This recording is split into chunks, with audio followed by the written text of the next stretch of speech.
Part 2. On how I found out my teacher's husband was cheating on her with my aunt. Anyway, Mr. Smith gave me a 100% when I really deserved a 60%, and I felt that was wrong.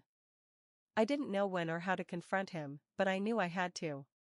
Since the conference was nearly over, I decided not to make a scene and tell Mrs. Smith in private. The next week after break, I walked into the classroom. After a boring period of her talking about mitosis, the bell finally rang. My plan was already falling into action in my head. I walked up to Mrs. Smith and asked her if we could talk. She said sure, and I told her everything. About how her husband changed my grade and something fishy might be going on. We talked for a while, and I said how my aunt has been talking about my school and teachers more than usual. She even asked about you and your work timings.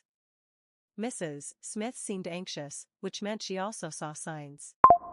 It was time for my next class, so I told her to investigate a bit more. As I'm walking down the hallway, I get stopped by Mr. Smith, who came to drop lunch for his wife. He pushed me in a corner. I was feeling very uncomfortable. Very uncomfortable. Apparently he saw me talking to Mrs. Smith, and he knew what I was up to. He brought up the topic, wondering if I ever saw my aunt with him. I clearly remember that one day I got back from school and saw. Subscribe for part 3.